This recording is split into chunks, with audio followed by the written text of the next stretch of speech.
সবে ভোরের আলো ফুটেছে। সারা রাত ধরে ছুটে চলেছে ট্রেনটা। 3 টায়ার কুপেটাতে অন্য সহযাত্রীরা কম্বল মুড়ি দিয়ে এখনো শুয়ে আছে। নীলাভর অবশ্য ঘুম ভেঙে গেছে অনেক আগেই। নামতে হবে তাকে। জানলার বাইরে তাকিয়েছিল নীলাভ। ভোরের আলো ধীরে ধীরে ছড়িয়ে পড়ছে বাইরের পৃথিবীতে। যতদূর চোখ যায় ফাঁকা জমি, মাঝে মাঝে চোখে পড়ছে ছোট ছোট টিলা, কোথাও কোথাও একলা দাঁড়িয়ে থাকা কোনো গাছ। এই ট্রেন মধুপুর যাবে। নীলাভ অবশ্য মধুপুর যাবে না, তার আগে একটা ছোট হল্ট স্টেশনে নামবে। কর্ড লাইন ধরে একটু ঘুরপথে মধুপুর যায় এ ট্রেন। এই লাইনেই সেই হল্ট স্টেশনটা। যে জায়গাতে নীলাভ যাচ্ছে সেই জায়গাতে এর আগে সে কোনোদিন যায়নি, হয়তো কোনোদিন যেতও না যদি না সেদিন পরিতোষের কাছ থেকে ব্যাপারটা শুনত। নীলাভ একজন ইলাস্ট্রেটর, ছবি আঁকিয়ে বিভিন্ন বই পত্রপত্রিকায় ছবি আঁকার কাজ করে। ফি হপ্তায় প্রতি শনিবার বইপাড়া অর্থাৎ কলেজ স্ট্রিটে এক প্রকাশকের ঘরে নীলাভ পরিতোষের মতো কয়েকজন ছবি আঁকিয়ে আড্ডা জমায়। সেখানেই মাসখানেক আগে আড্ডার মধ্যে হঠাৎই পরিতোষ বলেছিল, কদিন আগে মধুপুর গিয়েছিলাম একটা আর্ট এক্সিবিশনে। ফেরার পথে সিগন্যাল না পেয়ে শিমুলপুরের নামে একটা ছোট হল স্টেশনে গাড়ি থেমেছিল। ট্রেনে মধুপুরের এক বাঙালি ভদ্রলোকের সঙ্গে পরিচয় হয়েছিল। তার সঙ্গে প্ল্যাটফর্মে চা খেতে নেমেছিলাম। আমি যে একজন ইলাস্ট্রেটর সে পরিচয় দিয়েছিলাম ভদ্রলোককে। চা খেতে খেতে সেই ভদ্রলোক দূরে একটা বাড়ি দেখিয়ে বললেন, আপনি তো ইলাস্ট্রেটর, ওই যে দূরে বাড়িটা দেখছেন ওই বাড়িটাতে একটা ইলাস্ট্রেটর থাকতেন। কলকাতার নানা বড় বড় কাগজে বইপত্রে ছবি আঁকতেন ভদ্রলোক। অবধূত চাকি নাম ছিল ভদ্রলোকের।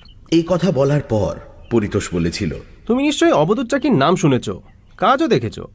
আমরা যখন ছোট ছিলাম 20-25 বছর আগে প্রায় সব কাগজেই, বিশেষত শিশু কিশোর পত্রিকায় ওর ইলাস্ট্রেশন থাকতো। যদিও ওই অবধূত চাকি নামটা নাকি আসলে ছিল ছদ্মনাম, আসল নাম জানা নেই। পরিতোষের কথা শুনে নীলাভ প্রায় লাফিয়ে উঠে বলেছিল, দেখবো না কেন, বলতে গেলে ওর কাছ থেকেই তো আমার মনে ছবি আঁকার ইচ্ছেটা জাগে। পেন ড্রয়িং করতেন, কি বলিষ্ঠ কলমের আঁচড় ছিল। নৈসর্গিক দৃশ্য হোক, ছুটন্ত ঘোড়া, তার হাতে সবকিছু যেন জীবন্ত হয়ে উঠত। জানিস, ছোটবেলায় ওর ছবিগুলো কপি করার চেষ্টা করতাম। আমার আঁকাতেও তার আঁকার খুব প্রভাব আছে, ভাবশিষ্যও বলতে পারো। তবে দুর্ভাগ্যের ব্যাপার এই যে তার আঁকা দেখে আঁকা শিখলেও তার সঙ্গে সাক্ষাতের সুযোগ ঘটেনি। এমনকি তার ফটোগ্রাফও দেখিনি কোনোদিন। অনেককে জিজ্ঞেস করেও তার বাড়ির ঠিকানা জানতে পারিনি। এই প্রথম তোমার মুখ থেকে তার বাড়ির খবরটা শুনলাম। ওর ছবিগুলো নিয়ে আমার একটা অ্যালবাম প্রকাশ করার বহুদিনের ইচ্ছা। ব্যাপারটা অনেকটা গুরুদক্ষিণাও বলতে পারো। তা তোমার সেই সহযাত্রী ভদ্রলোক আর কিছু বলেছিলেন অবধূত চাকি বা ওই বাড়িটার সম্বন্ধে? এই প্রশ্ন শুনে পরিতোষ জবাব দিল, ভদ্রলোক বলেছিলেন অবধূত নাকি একাই থাকতেন বাড়িটাতে। বছর 10 আগে রেল লাইনে আত্মহত্যা করেন। বর্তমানে একজন কেয়ারটেকার গোছের লোক থাকে বাড়িটাতে। তুমি তো মাঝে মাঝে একা একা এদিক সেদিক বেরিয়ে পড়ো, একবার গিয়ে দেখে আসতে পারো বাড়িটা। ভদ্রলোককে আর দেখার সুযোগ না পেলেও তার কোনো ইলাস্ট্রেশন বা ফটোগ্রাফ পেয়ে যেতে পারো। ভবিষ্যতে সেসব জিনিস তোমার কাজে আসতে পারে। পরিতোষের কাছে কথাগুলো শোনার পর নীলাভ সেদিনই সিদ্ধান্ত নিয়েছিল যে পুজো সংখ্যার ইলাস্ট্রেশনের কাজগুলো মিটে যাওয়ার পর সে দেখে আসবে অবধূত চাকির বাড়িটা, যার ফলশ্রুতি তার এই ট্রেন যাত্রা। গতকাল রাতে কলকাতা থেকে নীলাভ উঠে বসেছে মধুপুরগামী এই ট্রেনে। জানলার বাইরে তাকিয়ে থাকতে থাকতে একসময় ঘড়ি দেখে নীলাভ অনুমান করল হল স্টেশনটা আর বেশি দূর নয়, অন্তত টাইম টেবলে তাই লেখা আছে। নীলাভর ঠিক উল্টো দিকে লোয়ার বার্থে শুয়ে থাকা একটা লোক চাদরের আড়াল থেকে মুখ বার করে মাথাটা একটু তুলে জানলার দিকে তাকালো। তাই দেখে নীলাভ লোকটাকে প্রশ্ন করল, আচ্ছা, শিমুলপুর হলটার কত সময় লাগবে বলতে পারেন? লোকটা প্রশ্ন শুনে জানলার বাইরে ভালো করে তাকিয়ে নিয়ে বলল, সামনেই আছে, ওর আর একটা নাম আছে, আত্মহত্যা হল্ট। আমরা এদিককার লোকেরা ওই স্টেশনটাকে ওই নামেই ডাকি। নীলাভ বিস্মিত হয়ে জানতে চাইল, তার মানে? লোকটা জবাব দিল, ফাঁকা স্টেশন তো, অনেকেই হল স্টেশনটাকে আত্মহত্যার জন্য বেছে নেয়। এমন ঘটনা বেশ কয়েকটা ঘটেওছে ওখানে, তাই ওই নাম হয়ে গেছে স্টেশনটা। কথাগুলো বলে আবার চাদর মুড়ি দিয়ে শুয়ে পড়ল লোকটা। তার কথা শুনে নীলাভর মনে পড়ে গেল পরিতোষের জানানো কথাটা। অবধূত চাকিও আত্মহত্যা করেছিলেন। কিছুক্ষণের মধ্যেই ট্রেনের গতি কমে এলো। ব্যাগ কাঁধে নিয়ে নীলাভ এগোল দরজার দিকে। নীলাভ নেমে পড়ল প্ল্যাটফর্মে। অন্য কোনো লোক গাড়ি থেকে নামল না। প্ল্যাটফর্মে পা রেখেই স্টেশনের এক প্রান্তে বিরাট এক শিমুল গাছ নীলাভর নজরে পড়ল। হয়তোবা ওই গাছটার জন্যই এই জায়গার নাম শিমুলপুর, মনে মনে ভাবল নীলাভ। ঠিক সেই সময় উল্টো দিক থেকে একটা গাড়ি এসে থামল প্ল্যাটফর্মের অন্য পাশে। দুজন মাত্র লোক নামল সে ট্রেন থেকে। ভোরবেলা সারাদিনে একবার মাত্র একই সময় আপ ডাউন দুটো গাড়ি একই সময় ওখানে এসে থামে। বেশ কয়েক জোড়া এক্সপ্রেস ট্রেন এই লাইনে চললেও তারা এখানে থামে না। দুটো ট্রেনই আধ মিনিটের জন্য প্ল্যাটফর্মে থেমে পরপর হুইসল বাজিয়ে প্ল্যাটফর্ম ছেড়ে চলে গেল। ফিরতি ট্রেনটা পরদিন এ সময় এখান থেকেই ধরবে নীলাভ। আজ রাতে মাথা গোঁজার মতো একটা আস্তানা খোঁজার দরকার নীলাভর। অন্য ট্রেন থেকে যে দুজন লোক নামল তাদের দেখে নীলাভর স্থানীয় মানুষ বলেই মনে হচ্ছে। নিজেদের মধ্যে কথা বলতে বলতে নীলাভর দিকেই আসছিল তারা। নীলাভ তাদের উদ্দেশ্যে বলল, আচ্ছা, এখানে কাছাকাছি কি থাকার জন্য কোনো হোটেল বা ধর্মশালা কিছু আছে? প্রশ্ন শুনে একজন মৃদু থমকে দাঁড়িয়ে জবাব দিলেন, না, এখানে কোনো হোটেল ফোটেল হবে না। তারপর নীলাভর প্রতি কোনো আগ্রহ না দেখিয়ে নিজেদের মধ্যে কথা বলতে বলতে এগিয়ে গেলেন। কিছুক্ষণের মধ্যেই প্ল্যাটফর্মে একলা দাঁড়িয়ে রইল নীলাভ। একজনও লোক নেই প্ল্যাটফর্মে বা তার বাইরে, এমনকি কোনো চেকার বা রেল কর্মচারীও নয়। টিকিট কাউন্টারের মতো একটা ঘর আছে বটে, তবে সেটা বাইরে থেকে তালাবন্ধ। ভালো করে প্ল্যাটফর্মে বাইরে তাকাতেই বেশ কিছুটা দূরে একটা বাড়ি চোখে পড়ল তার। সামনেই দুর্গাপুজো। রেল লাইনের গায়ে আর দুপাশে জায়গায় জায়গায় কাশফুলের ঝাড়। তার মধ্যে দিয়ে একটা পায়ে চলা পথ এগিয়ে গেছে বাড়িটার দিকে। আরো একটা শিমুল গাছ আছে সেদিকে। নিশ্চয়ই ওই বাড়িটা অবধূত চাকিরই হবে, কারণ পরিতোষও প্ল্যাটফর্মে দাঁড়িয়ে বাড়িটা দেখতে পেয়েছিল। ও বাড়িটা ছাড়া অন্য কোনো ঘর বাড়িও চোখে পড়ছে না। তাহলে আগে ওখানেই যাওয়া হোক। এই কথা ভেবে নিয়ে নীলাভ প্ল্যাটফর্মের ঢাল বেয়ে নেমে বাড়িটার দিকে যাবার পথ ধরল।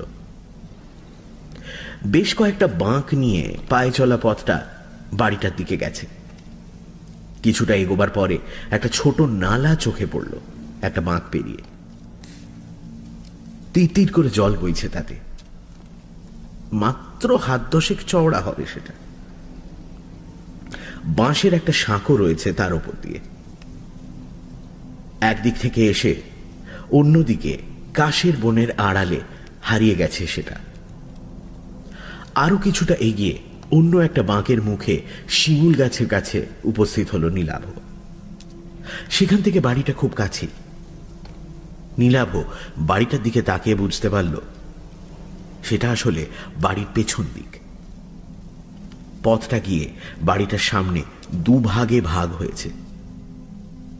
একটা পথ গিয়ে থেমেছে বাড়ির পেছনে একটা দরজার সামনে।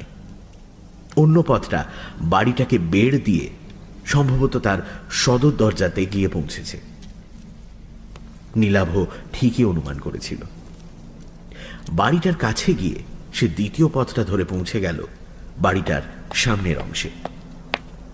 বেশ বড় পুরনো লাল ইটের তৈরি চওড়া দেওয়ালের একটা বাড়ি। সামনে ধামলা টানা বারান্দায় বড় বড় দরজা জানলা, যদিও সেগুলো বর্তমানে বন্ধ। একসময় মধুপুর বা তার আশেপাশের অঞ্চলগুলোতে হাওয়া বদলের জন্য এমন বাড়ি বানিয়ে রাখতেন পয়সাওয়ালা বাঙালিরা।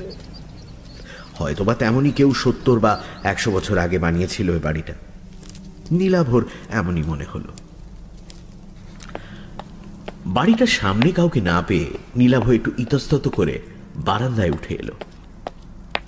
টানা বারান্দার এক পাশে বেশ কয়েকটা তালা বন্ধ ঘর, মাথার উপর কড়িবর্গা থেকে পায়রার ডাক শোনা যাচ্ছে। বারান্দায় উঠেও কাউকে না দেখতে পেয়ে নীলাভ হাঁক দিল, বলছি বাড়িতে কেউ আছেন? আমি কলকাতা থেকে এসেছি, কেউ আছেন? বার কয়েক হাঁক দেবার পর বারান্দার শেষ প্রান্তের একটা দরজা খুলে গেল। একটা লোক সেই ঘর থেকে বেরিয়ে ধীর পায়ে এসে দাঁড়ালো নীলাভর সামনে। বছর 50 হবে লোকটা। মাঝারি গড়ন, মাথায় কদম ছাঁট চুল, পরনে ধুতি আর ভতুয়া, খালি পা। লোকটা সম্ভবত স্থানীয় দেহাতি মানুষ হবে। নীলাভকে দেখে মৃদু বিস্মিতভাবে সে প্রশ্ন করল, কি চাই? প্রশ্নটা কিন্তু সে বাংলাতেই করল। নীলাভ জবাব দিল, নমস্কার, আমি কলকাতা থেকে আসছি। আচ্ছা, এটাই কি অবধূত চাকির বাড়ি, যিনি ছবি আঁকতেন? লোকটা উত্তর দিল, হ্যাঁ, উনারই বাড়ি, তবে উনি তো নেই। নীলাভ বলল, হ্যাঁ সেটা জানি, কিন্তু আপনি? আমার নাম মিছরিলাল। এক সময় বাবু মানে আপনাদের অবধূত চাকির দেখাশোনা করতাম। উনি মারা যাওয়ার পরে বাড়িটা দেখাশোনা করি। বাবু তো বিয়ে করেননি, মরার আগে আমার নামে বাড়িটা কাগজ দিয়ে গেছিলেন। নীলাভ বলল, আচ্ছা, তবে আপনি এখন এ বাড়ির মালিক, এ বাড়িতেই থাকেন? তা বলতে পারেন, তবে আমি রাতে এখানে থাকি না। 2 মাইল দূরে আমার গাঁও, ওখানে থাকি। আপনি কেন এখানে এসেছেন বলুন তো? আসলে আমি ওর আঁকার খুব ভক্ত। ছেলেবেলা থেকেই ওর আঁকা দেখে ছবি আঁকা শিখেছি, আর এখানে ওর বাড়ি আছে জেনে ছুটে এসেছি। এই বাড়িটা বলতে গেলে আমার কাছে তীর্থস্থানের মতো। আপনি ছবি আঁকেন? কথাটা বলার পর কেমন যেন একটা দুর্বোধ্য হাসি ফুটে উঠল লোকটার মুখে। নীলাভ বলল, আচ্ছা, এই বাড়িতে নিশ্চয়ই ওর আঁকা ছবি আছে, আমাকে দেখাবেন সেগুলো? প্রশ্ন শুনে মিছরিলাল কয়েক মুহূর্ত চুপ করে থাকার পর জবাব দিল, না, উনার আঁকা ছবি এই বাড়িতে নাই। কথা শুনে নীলাভ আরো বিস্মিতভাবে বলল, নেই মানে? লোকটা জবাব দিল, কলকাতা থেকে পাকাপাকি ভাবে বাড়িতে চলে আসার পর উনি আর কোনোদিন ছবি আঁকেননি। আগের আঁকা সব ছবি এ বাড়িতে ছিল, সব তিনি পুড়িয়ে দেন। কথা শুনে নীলাভ আরো বিস্মিতভাবে বলল, পুড়িয়ে? পুড়িয়ে কেন দিয়েছিলেন? মিছরিলাল প্রশ্ন শুনে যেন মৃদু রুষ্টভাবেই বলল, ওসব কথা জেনে কাজ নেই, আর কিছু বলবেন? নীলাভ মৃদু বিমর্ষভাবে বলল, আচ্ছা, ওর কোনো ফটোগ্রাফ আছে এই বাড়িতে? আপনি তো ওর দেখাশোনা করতেন, যদি ওর সম্বন্ধে কিছু বলেন আমাকে। না, বাবুর কোনো ফটোগ্রাফও নেই এ বাড়িতে, কোনো দিন ছিল না। বাবু ভালো লোক ছিলেন, আর কিছু বলার নেই আমার। মিছরিলালের কথা ও বাচনভঙ্গি দেখে নীলাভ বুঝতে পারল লোকটা এ ব্যাপারে তার সঙ্গে বিশেষ কথা বলতে চায় না। নীলাভ বেশ আশাহত হলো তার ব্যবহারে। তবু সে অবধূত চাকির সম্বন্ধে শেষ প্রশ্নটা করল, ওর আসল নাম কি ছিল যদি বলেন? মিছরিলাল এবারও তাকে নিরাশ করে বলল, সে নাম আমি জানি না, আপনি এখন আসেন। না, এরপর আর এ বাড়িতে থাকা যায় না। আশাভঙ্গ হয়েছে নীলাভর। কলকাতা থেকে এতদূর ছুটে আসাটাই বলতে গেলে ব্যর্থ হলো তার। শুধু বাড়িটাতেই যা পা রাখতে পারল সে। তবে আজ আর তার কলকাতায় ফেরার উপায় নেই। রাতে মাথা গোঁজার জন্য একটা আস্তানা দরকার। তাই সে লোকটাকে বলল, আচ্ছা, এখানে কোনো হোটেল, ধর্মশালা বা মাথা গোঁজার জন্য কোনো ঘর ভাড়া পাওয়া যাবে? কাল ভোরের আগে তো আমার ট্রেন নেই। এই বাড়িটা দেখার জন্য আর অবধূত চাকির সম্বন্ধে জানার জন্যই কলকাতা থেকে ছুটে এসেছিলাম। এই জায়গা বা এখানে কাউকেই চিনি না আমি। লোকটা বলল, না, এখানে কোনো হোটেল বা ধর্মশালা নেই। আমি যেখানে থাকি ও গাঁও এখান থেকে 3 মাইল দূরে, ওখানে কেউ ঘর ভাড়া দেয় না। প্ল্যাটফর্মে চলে যান। ভাগ্য ভালো থাকলে সিগন্যাল না পেয়ে কোনো গাড়ি থামলে সে গাড়িতে উঠে মধুপুর চলে যান, নইলে কাল ভোরে ট্রেনের জন্য অপেক্ষা করতে হবে। কিন্তু এভাবে কি ভাগ্যের জন্য অপেক্ষা করে প্ল্যাটফর্মে বসে থাকা যায় নাকি? মহা সমস্যায় পড়ল নীলাভ। হঠাৎ তার মাথায় একটা বুদ্ধি খেলে গেল। সে মিচরিলালকে বলল, আচ্ছা, এই বাড়িতে একটা ঘরে থাকা যায় না? খাট বিছানার দরকার নেই, রাত কাটানোর জন্য একটা ঘর পেলেই আমার হবে। না না না, ও সব হবে না। নীলাভ পকেট থেকে চট করে 2 100 টাকার নোট বার করে বলল, দেখো না, যদি কিছু ব্যবস্থা করা যায়। একটা রাতের তো ব্যাপার মাত্র। আমাকে দেখে নিশ্চয়ই তোমার চোর ডাকাত মনে হচ্ছে না?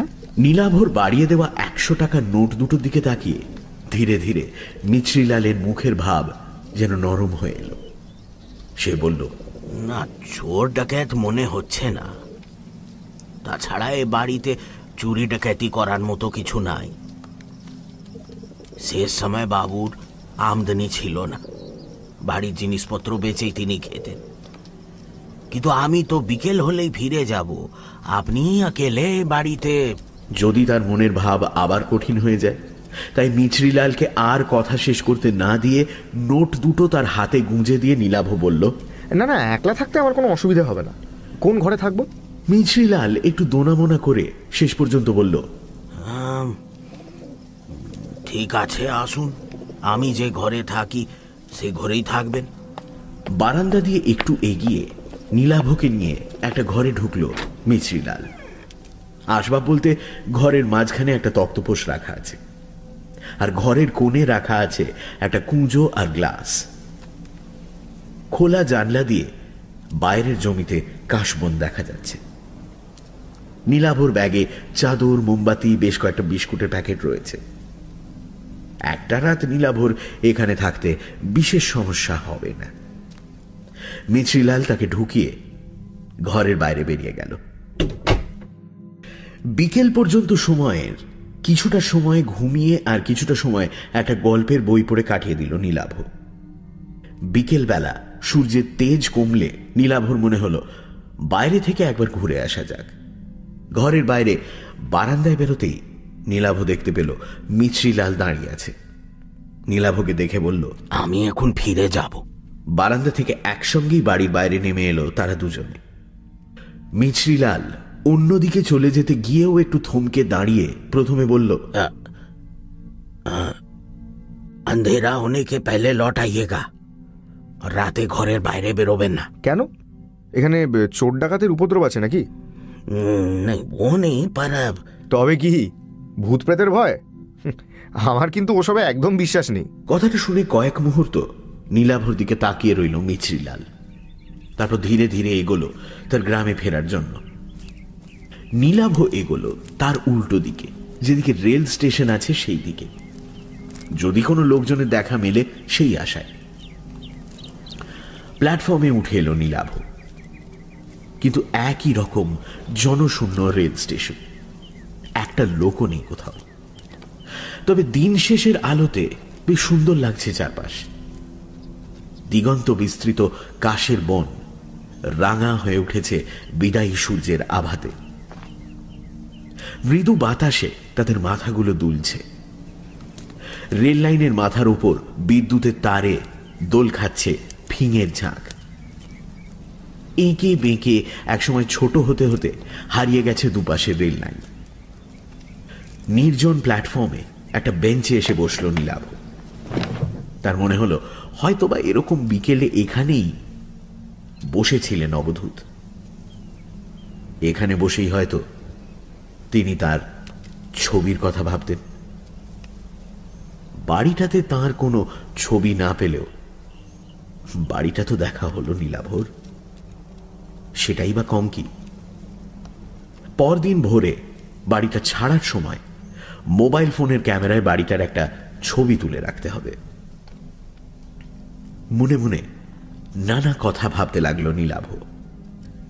বেশ কিছুক্ষণ বেঞ্চে বসে থাকার পর নীলাভ খেয়াল করল সূর্য প্রায় ডুবে গেছে, আলো মরে যেতে শুরু করেছে। এবার ফিরতে হবে তাকে। বেঞ্চ থেকে উঠে দাঁড়িয়ে ফেরার জন্য পা বাড়াতে যাচ্ছে নীলাভ, ঠিক সেই সময় তার চোখে পড়ল প্ল্যাটফর্মে যেদিকে শিমুল গাছটা আছে সেদিক থেকে প্ল্যাটফর্মে উঠে আসছে একজন লোক। লোকটা এগিয়ে এসে নীলাভর সামনে থমকে দাঁড়ালো। তার পরনে ধুতি পাঞ্জাবি, চোখে কালো ফ্রেমের চশমা, ফর্সা গোলগাল চেহারা। বয়স মনে হয় 60 পেরিয়ে গেছে, মাথার চুলে পাক ধরেছে।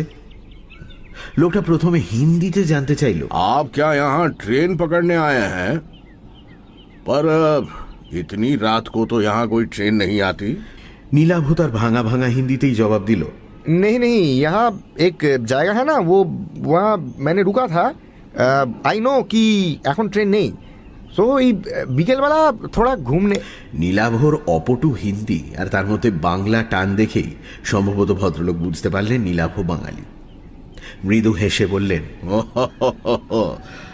বাঙালি মনে হচ্ছে, আরে আমিও তো বাঙালি। তার কথা শুনে নীলাভ হেসে ফেলে বলল, আরে দূর মশাই, হিন্দি কি কেউ সাদে বলে নাকি? বাঙালি, কলকাতা থেকে আজই এসেছি, আবার কাল ভোরের ট্রেনেই ফিরে যাব। লোকটা এবার হাত জোড় করে নীলাভকে নমস্কার করে বলল, ও আদৌ নমস্কার, আমার নাম অনিকেত চট্টোপাধ্যায়, স্থানীয় লোক, এখানেই থাকি। আপনি কোথায় এসেছেন এখানে? নীলাভ প্রতি নমস্কার জানিয়ে বলল, নমস্কার, আমার নাম নীলাভ বাগচি, আমি ইলাস্ট্রেটর, মানে ওই বই পত্রপত্রিকায় ছবি আঁকার কাজ করি আর কি। এখানে অবধূত চাকি নামে এক বিখ্যাত শিল্পীর বাড়ি আছে, ওই যে ওইখানে যে বাড়িটা আছে ওইটা। আমি ওই বাড়িটাই দেখতে এসেছি, রাতটুকু ওখানেই থাকবো। কথাটা শুনে ভদ্রলোক বললেন, আমি এটাই অনুমান করেছিলাম যে আপনি ওখানেই এসছেন, অবধূত বাবুর বাড়ি। আচ্ছা, আপনার সঙ্গে তার পরিচয় ছিল? বিলক্ষণ ছিল। কথাটা শুনে নীলাভ আগ্রহী হয়ে বলল, তাই নাকি? তা তার সম্বন্ধে কিছু জানাবেন আমাকে? তাকে কোনোদিন না দেখলেও বলতে গেলে তিনি আমার শিক্ষাগুরু ছিলেন। পত্রপত্রিকায় ছাপা তার আঁকা দেখেই বলতে পারেন যা কিছু শিখেছি আর কি। কি আর বলবো, ভালো মানুষ ছিলেন, ভালো ছবি আঁকতেন। শেষ জীবনে অবশ্য আঁকা ছেড়ে দিয়েছিলেন। আর কিছু তার ব্যক্তিগত জীবন সম্পর্কে কোনো তথ্য? শেষ জীবনে অবসাদে ভুগছিলেন, আত্মহত্যা করেন। তবে মৃত মানুষের ব্যক্তিগত জীবন নিয়ে আমি আলোচনা করি না। তা তো বটেই নিশ্চয়ই। জানেন, অনেক আশা নিয়ে এসেছিলাম এখানে, যদি তার কোনো ছবি টবি দেখা যায়। কিন্তু তা দেখতে পেলাম কই। শুনলাম ওর সব আঁকা নাকি উনি পুড়িয়ে দিয়েছিলেন। অনিকেত বাবু প্রথমে জবাব দিলেন, ঠিকই শুনেছেন। তারপর একটু চুপ করে থেকে বললেন, তবে ওর শেষ আঁকার খাতাটা কিন্তু ওই বাড়িতেই আছে, কিছু ছবিও আছে তাতে। কথাটা শুনেই নীলাভ বিস্মিতভাবে বলল, তাই নাকি? কিন্তু ও বাড়িতে মিছরিলাল বলে যে লোকটা থাকে, সে তো কিছু বললো না আমাকে। হ্যাঁ, খাতাটা আছে। মিছরিলাল খুব ভালোবাসতো অবধূত বাবুকে। ওই খাতাটাই তার কাছে অবধূত বাবুর শেষ স্মৃতি। খাতাটা পাছে কেউ হাতিয়ে নেয় বা খাতাটা যদি কোনো ক্ষতি হয়, সেই জন্য খাতাটা কাউকে দেখাতে চায় না। ইস, ছবিগুলো যদি একবার দেখা যেত। ভদ্রলোক কয়েক মুহূর্ত স্থির দৃষ্টিতে নীলাভর দিকে তাকিয়ে থেকে বললেন, আপনি ছবির খাতাটা সত্যিই দেখতে চান? তাহলে সে ব্যবস্থা আমি করতে পারি। নীলাভ বলে উঠল, হ্যাঁ, অবশ্যই দেখতে চাই। আপনি আপনি ব্যবস্থা করবেন? তার আঁকা দেখার জন্য যখন আপনি এত দূর ছুটে এসেছেন, তখন সে সাহায্য আমি না হয় করব। ও বাড়ির কোন ঘরে কোথায় খাতাটা রাখা আছে আমি জানি। আপনি বাড়ি ফিরে যান, রাতে আমি ওই বাড়ি যাচ্ছি, জেগে থাকবেন। আমি যে কিভাবে আপনাকে ধন্যবাদ জানাবো আমি ঠিক। কথাটা শুনে ভদ্রলোক হেসে বললেন, আগে ছবিগুলো দেখুন, তারপর ধন্যবাদ দেবেন। আমি এখন আসি, রাতে দেখা হচ্ছে। হ্যাঁ, গুড নাইট। এই বলে ভদ্রলোক প্ল্যাটফর্মের অন্য দিকে হাঁটতে শুরু করলেন। সন্ধে নামতে শুরু করেছে। নীলাভ এবার প্ল্যাটফর্ম ছেড়ে এগোলো বাড়িটাতে ফেরার জন্য। সে যখন ঘরটাতে ফিরে এলো, ঠিক তখনই বাইরে ঝুপ করে অন্ধকার নামল। ঘরে ঢুকে মোমবাতি জ্বালিয়ে বসল নীলাভ।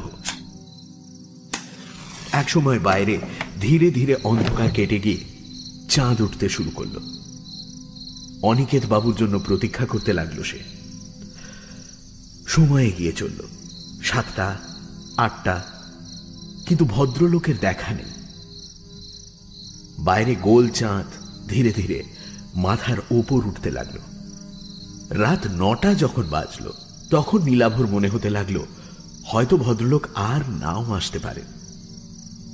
হয়তো তিনি নীলাভকে বাইরের লোক দেখে মশকরা করেছেন অথবা কোনো কাজে আটকে পড়েছেন। একটা দোলাচলের মধ্যে তবু নীলাভ তার অপেক্ষা করতে লাগল। কিন্তু আরো ঘন্টা দুয়েক সময় যখন অতিক্রান্ত হলো তখন নীলাভ অনুমান করল ভদ্রলোক আর আসছেন না। পরদিন কাক ভোরে তাকে ট্রেন ধরতে হবে, কাজেই কিছু খেয়ে শুয়ে পড়াই ভালো। নীলাভ ধীরে সুস্থে সঙ্গে আনা এক প্যাকেট বিস্কুট আর মিষ্টি খেল। রাতে ঘুমোবার আগে রোজ মিনিট 10 পায়াচারি করা অভ্যেস তার। ঘরটা বেশ বড়, ঘরের মধ্যে হাঁটার কাজ সেরে নিল সে। তারপর যখন সে জল খেয়ে চাদর মুড়ি দিয়ে শুতে যাচ্ছে ঠিক তখনই দরজাতে টোকা দেওয়ার শব্দ হলো। বাইরে থেকে একটা গলা শোনা গেল। নীলাভ বাবু, নীলাভ বাবু, জেগে আছেন? আমি এসেছি। নীলাভ দরজা খুলতেই দেখতে পেল অনিকেত বাবু দাঁড়িয়ে আছেন। নীলাভকে দেখে তিনি বললেন, আমার আসতে দেরি হয়ে গেল। ভালোই হলো বাইরে জ্যোৎস্না ফুটেছে, নইলে খাতাটা দেখবার জন্য অপেক্ষা করতে হতো। আপনি তৈরি তো? তবে চলুন সেই ঘরেই যাই। নীলাভ তাঁর কথার জবাবে হেসে বলল, আপনার এত দেরি দেখে আমি ভেবেছিলাম আপনি আর আসছেন না, কোনো কারণে আটকে গেছেন। চলুন চলুন। এই বলে নীলাভ ঘর থেকে মোমবাতিটা তুলে নিয়ে বাইরে বেরিয়ে এলো। ভদ্রলোক তাকে নিয়ে দরজা খুলে পাশের একটা ঘরে ঢুকলেন। তারপর সেই ঘরটা থেকে অন্য দরজা দিয়ে অন্য একটা ঘরে, দ্বিতীয় ঘরটাতে মুহূর্তের জন্য থামলেন তিনি। অন্য ঘর, দেওয়ালের এক কোণে আঙুল তুলে দেখে বললেন, ওখানে দেওয়ালে কোনো কালো দাগ দেখতে পাচ্ছেন? আগুন লাগানোর দাগ। এইটাই ছিল তার আঁকার ঘর। ওই জায়গাতেই আগুন জ্বেলে তার সব আঁকা উনি পুড়িয়ে ফেলেছিলেন। কথাটা শুনে সেদিকে তাকিয়ে আফসোসে মাথা নাড়ল নীলাভ। ভদ্রলোক কথাটা বলে আর অবশ্য সেই ঘরে দাঁড়ালেন না, এগোলেন অন্য ঘরের দিকে। পরপর বেশ কয়েকটা ঘর অতিক্রম করলেন ভদ্রলোক। কোনো ঘরেই কোনো আসবাবপত্র নেই। ভদ্রলোক যেভাবে একটার পর একটা দরজা দিয়ে ঘরগুলো অতিক্রম করলেন তাতে নীলাভ বুঝতে পারল যে এ বাড়ির সবকিছুই ভদ্রলোক চেনেন। অবশেষে ভদ্রলোক নীলাভকে নিয়ে একটা ঘরে এসে দাঁড়ালেন। এই ঘরেই প্রথম একটা আসবাব চোখে পড়ল তার, কাঠের বড় একটা আলমারি। ঘরে অন্য একটা জানলা ও দরজাও আছে। অনিকেত বাবু বললেন, দাঁড়ান, আগে জানলাটা খুলি। বাতিটা দেওয়ালের কুলুঙ্গিতে রাখুন, ওইখানে। তার কথা মতো বাতিটা নীলাভ সেখানে রাখল। ভদ্রলোক জানলাটা খুলতেই বাইরে থেকে চাঁদের আলো এসে ছড়িয়ে পড়ল ঘরে। বাইরে তাকিয়ে নীলাভ বুঝতে পারল বাড়ির পেছন দিকের একটি ঘরে এসে সে উপস্থিত হয়েছে। জানলা খোলার পর ভদ্রলোক আলমারির কাছে গিয়ে তার পাল্লাটা খুললেন। নীলাভ দেখল তার তাকগুলো সব শূন্য। ভদ্রলোক এরপর তার পায়ের পাতার ওপর ভর করে একটু লম্বা হয়ে হাত বাড়িয়ে সব থেকে ওপরের তাক হাতড়ে অবশেষে একটা খাতা বার করে আনলেন। খাতাটার আকৃতি দেখেই অনিকেত বুঝতে পারল যে সেটা একটা ড্রয়িং বুক বা আঁকার খাতা। নিশ্চয়ই ওটা অবধূত চাকির আঁকার খাতা। খাতাটার মলাটের উপর থেকে ধুলো ঝেড়ে সেটা নিয়ে জানলার সামনে গিয়ে দাঁড়ালেন অনিকেত বাবু। নীলাভ তার পাশে গিয়ে দাঁড়ালো। খাতাটা তার হাতে তুলে দেওয়ার আগে ভদ্রলোক বললেন, মোট 5টা ছবি আছে খাতাটাতে। তবে আমি যেভাবে বলবো সেভাবে খাতার পাতা উল্টে ছবিগুলো দেখবেন, তবে ব্যাপারটা বুঝতে পারবেন। প্রথমে প্রথম ছবিটা দেখুন। খাতাটা হাতে নিয়ে কেমন যেন একটা রোমাঞ্চ অনুভব করল নীলাভ। অবধূত চাকির নিজের হাতে আঁকা ছবি বলে কথা। খাতার প্রথম পাতাটা খুলল নীলাভ। চাঁদনি রাতে একটা ল্যান্ডস্কেপের ছবি। আরে, এই তো ছবির নিচে এক কোণে অবধূত চাকির নামের আদ্যক্ষর এ আর সি, যেমন থাকতো অবধূত চাকির আঁকা সব ছবিতে। জ্যোৎস্না আলোতে বিধৌত চরাচর, কাশের বন, তার পাশ দিয়ে এঁকে বেঁকে হারিয়ে যাওয়া রাস্তা, কালির আঁচড়ে জীবন্ত করে তুলেছেন শিল্পী। চাঁদটা এত সুন্দর যেন সে সত্যি খাতার ভেতর থেকে আলো ছড়াচ্ছে। তন্ময়ভাবে খাতাটার দিকে তাকিয়ে রইল নীলাভ। এমন সময় অনিকেত বাবু বললেন, একবার জানলার বাইরে তাকান। নীলাভ তাকালো। তারপর ব্যাপারটা বুঝতে পেরে হতবাক হয়ে গেল বিস্ময়ে। বাইরের দৃশ্যটাই যেন ক্যামেরাতে তোলা ফটোগ্রাফের মতো নিখুঁত ভাবে ধরা আছে খাতাটায়। একই কাশের বন, তার মাঝখান দিয়ে এঁকে বেঁকে চলা রাস্তার প্রতিটা বাঁক, এমনকি এই মুহূর্তে চাঁদের অবস্থানটাও হুবহু একই রকম। যেন এই মুহূর্তে ওখানে দাঁড়িয়েই ছবিটা এঁকেছেন শিল্পী। নীলাভ বলল, অবিশ্বাস্য, অবিশ্বাস্য। অনিকেত বাবু বললেন, এর পরের ছবিগুলো বোঝার জন্য আমাদের বাইরে যেতে হবে। ঘরের পেছনে দরজাটা খুলে রাস্তায় নামলেন ভদ্রলোক। নীলাভ খাতাটা নিয়ে তাকে অনুসরণ করল। কিছুটা পথ হেঁটে তারা এসে দাঁড়ালো বাড়িটার কাছাকাছি যে শিমুল গাছটা আছে তার নিচে। ভদ্রলোকের নির্দেশে দ্বিতীয় পাতাটা খুলল নীলাভ। এবারও বিস্ময়ের সীমা রইল না তার। যেন এখনই আঁকা হলো ছবিটা। সেখানে দাঁড়িয়ে পেছনের দিকে বাড়িটা, আর একটু এগিয়ে সাঁকোটা যেমন ভাবে দেখা যাচ্ছে, খাতাতেও হুবহু যেন তেমনই আঁকা। এমনকি বাড়ির পেছনের দরজাটা যে খোলা তাও ছবিটাতে স্পষ্ট বোঝা যাচ্ছে। ভদ্রলোক তাকে কেন বাইরে আনলেন তা এবার বুঝতে পারল নীলাভ। শিমুল গাছের তলা ছেড়ে তারা এরপর এগোলো সামনের দিকে।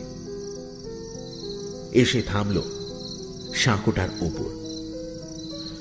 তৃতীয় পাতার ছবিটার সাথে এই জায়গার হুবহু মিল। বাড়িটা অনেক দূরে সরে গেছে। রেল লাইনের দিকটা কিছুটা চোখে পড়ছে এবার। অনিকেত বাবু বললেন, চাঁদের অবস্থানটা খেয়াল করুন। আমাদের এগোবার কারণে আমাদের কাছে চাঁদের অবস্থান যেমন বদলাচ্ছে, ছবিতেও কিন্তু তেমনই বদলাচ্ছে। নীলাভ বুঝতে পারল ভদ্রলোকের কথাগুলো 100% সত্যি। কিন্তু এই মুহূর্তে এখানে দাঁড়িয়ে কেউ যদি ছবিটা না আঁকে তবে তা কিভাবে সম্ভব? অনিকেত বাবু যেন মৃদু হাসলেন। ছবির অন্য পাতা দুটো দেখার আকর্ষণে নীলাভ আবার অনুসরণ করল তাকে। তারা এরপর যে জায়গায় এসে দাঁড়ালো সেখান থেকে প্ল্যাটফর্ম আর রেল লাইন স্পষ্ট দেখা যাচ্ছে। অনেক পেছনে দেখা যাচ্ছে ফেলে আসা বাড়িটা। চতুর্থ ছবিটাতে তেমনই আঁকা রয়েছে। যেন সময়ের সাথে সাথে খাতার পাতায় ছবি এঁকে চলেছে কেউ। নীলাভর বিস্ময়ের সীমা নেই বুঝতে পেরে অনিকেত বাবু এবার স্পষ্ট হেসে বললেন, এই খাতার শেষ ছবিটাই আসল ছবি। সেটা দেখলে বুঝতে পারবেন ছবি কতটা জীবন্ত হয়ে উঠতে পারে।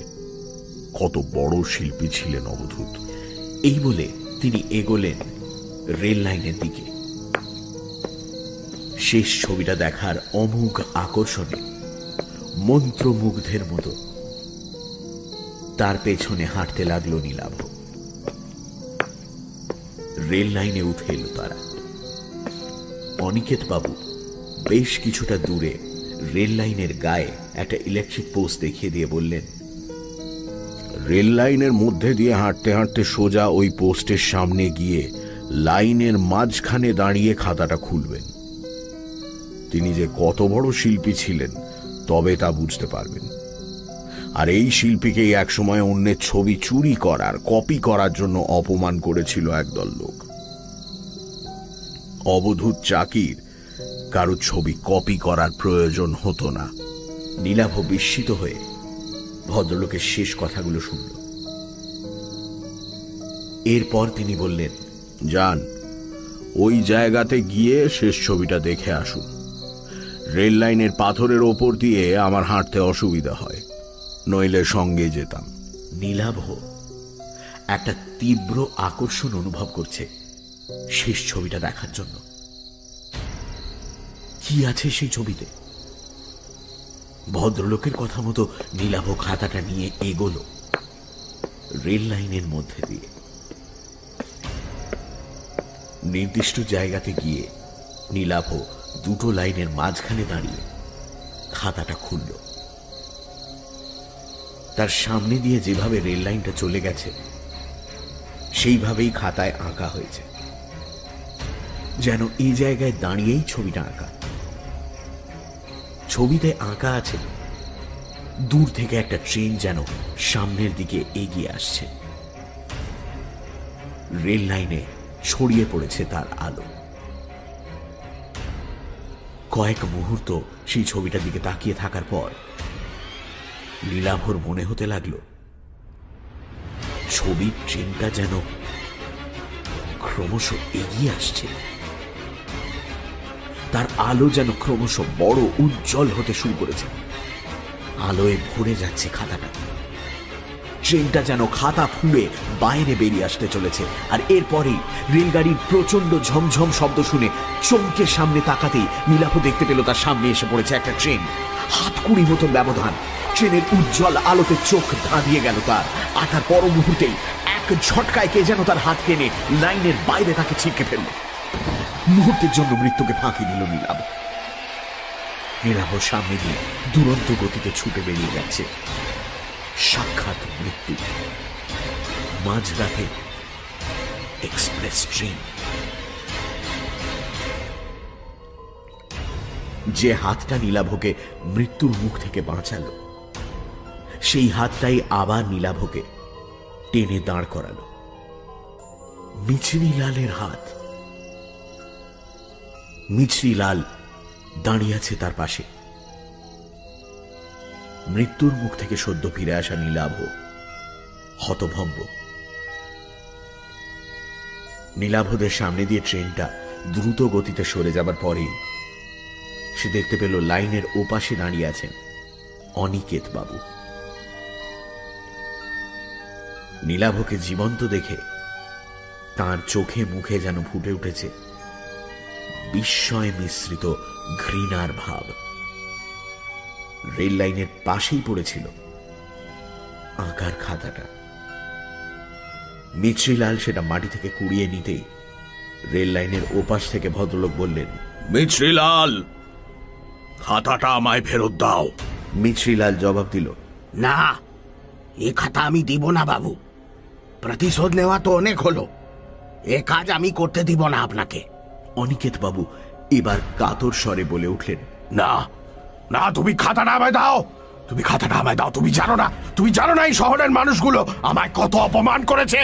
উল্টো দিক থেকে আর একটা এক্সপ্রেস ট্রেন আসছে। তার আলোতে আলোকিত হয়ে উঠেছে রেল লাইন। লাইনের দুপাশে দাঁড়ানো নীলাভ, মিছরিলাল আর অনিকেত বাবুকে দেখতে পেয়েই মনে হয় ঘন ঘন হুইসেল বাজাচ্ছে ট্রেনের চালক। অনিকেত বাবুর কথার জবাবে মিছরিলাল বলে উঠল, আমি সব জানি বাবু, সেজন্য দুঃখ আমার কম নয়, কিন্তু আর নেই। এই বলে সে এক অদ্ভুত কাণ্ড করে বসল। দু হাতে আঁকার খাতাটা সে ছিঁড়তে শুরু করল। আর তাই দেখে করুণ আর্তনাদ করে উঠলেন অনিকেত বাবু। না না,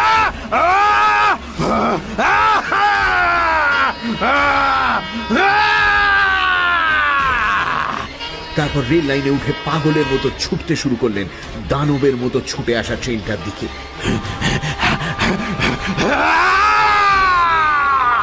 ট্রেনটা এসে পড়ল ভদ্রলোকের ওপর। ভয়ঙ্কর দৃশ্যটা না দেখার জন্য শেষ মুহূর্তে চোখ বুজে ফেলেছিল নীলাভ। ভদ্রলোকের শেষ আর্তনাদ যেন একবার সে শুনতে পেল। তারপর ট্রেনের ঝমঝমানি আর হুইসেলের শব্দে ঢাকা পড়ে গেল সবকিছু। ট্রেনটা বেশ দূরে চলে যাবার পর চোখ মেলল নীলাভ। তার পাশে দাঁড়িয়ে মিছরিলাল। তাদের চারপাশে ছড়িয়ে আছে ছেঁড়া খাতার টুকরোগুলো।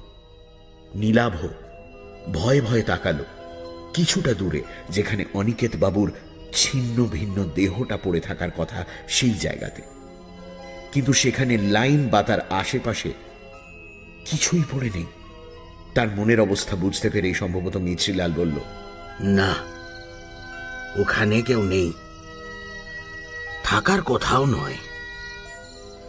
তবে ঠিক ওই জায়গাতেই বাবু একদিন আত্মহত্যা করেছিলেন। হ্যাঁ,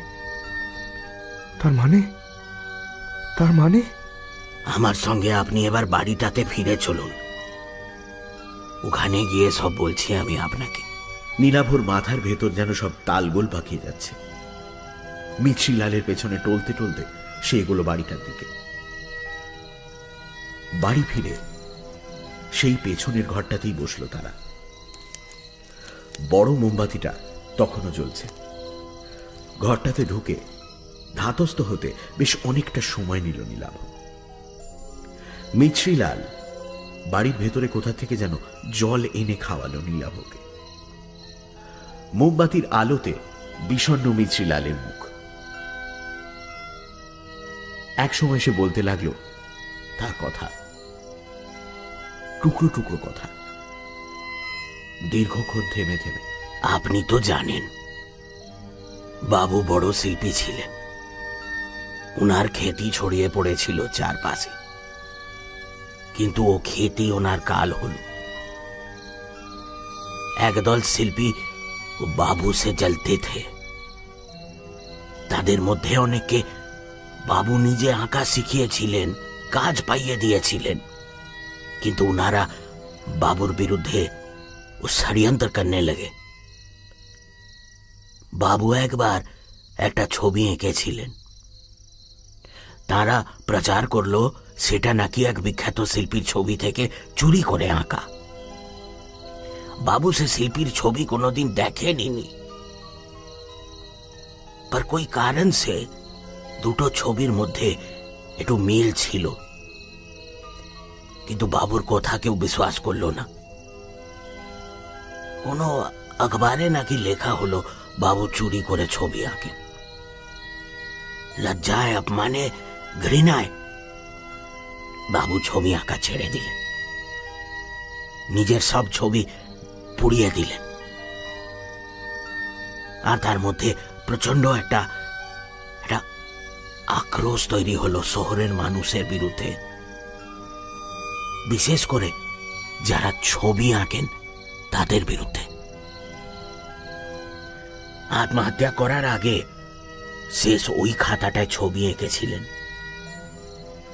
আমাকে বলেছিলেন আমি কত বড় শিল্পী ছিলাম, তাই খাতাটা ও ভবিষ্যতে বুঝিয়ে দিবে। এই বলে বাবু চলে গেলেন। শেষ ছবিটা আঁকার পর দিনই তিনি রেল লাইনে আত্মহত্যা করলেন। তার কথা সেদিন বুঝতে পারিনি, বাদ মে বুঝেছিলাম। এই খাতাটা অনেককে টেনে নিয়ে গেছে মৃত্যুর দিকে।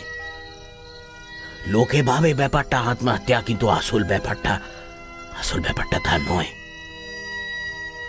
আমি গরিব মানুষ, আপনি টাকাটা দেখাতে আমি লোভে পড়ে গেছিলাম, কিন্তু মনের মধ্যে একটা সন্দেহ ছিল। তাই মাঝরাতে আবার বাড়িতে ফিরে এলাম, দেখলাম আপনি নেই। ও কি হতে পারে তা অনুমান করে আমি পৌঁছে গিয়েছিলাম রেল লাইনের ধারে। अगर मैं आज वहां ना होता तो তবে ওই অনিকেত বাবু। উনি বাবু? হ্যাঁ।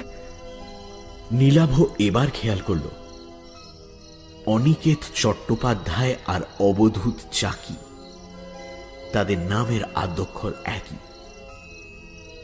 AC। সেজন্যই নিশ্চয়ই আদ্যক্ষরে মিল থাকা ছদ্মনাম নিয়েছিলেন তিনি। ছবির নিচে স্বাক্ষর করতেন AC লিখে। মিছরিলাল বলল, ঘটনাগুলো ঘটার পর কিন্তু খাতাটা আবার এই আলমারির তাকে अपने आप से ফিরে আসতো। অনেকবার ভেবেছি খাতাটা নষ্ট করে দেব, কিন্তু পারিনি। বাবুর শেষ আঁকা, শেষ স্মৃতি, लेकिन आज আমি এই কাজ করলাম, नहीं तो एक খাতা আরো অনেক মানুষকে টেনে নিয়ে যাবে রেল লাইনে। बदला बड़ो भयंकर जिनिस बाबू, इससे किसी का भला नहीं होता। নীলাভ নিশ্চুপ। মোমবাতিটা এবার শেষ হয়ে এসেছে। নিভে যাওয়ার আগে আলোর শিখাটা কাঁপছে। সেই আলো এসে পড়েছে মিছরিলালের মুখে। তার চোখে জল। হাতের পাতার উল্টো দিক দিয়ে চোখের জল মুছে নিয়ে মিছরিলাল বলল, খাতাটা নষ্ট হয়ে গেছে। আমার ধারণা বাবু আর আসবেন না। সবকিছু শেষ হয়ে গেল। একটু পরে ভোরের আলো ফুটবে, তখন আপনাকে প্ল্যাটফর্মে ট্রেন ধরার জন্য আমি পৌঁছে দিয়ে আসবো।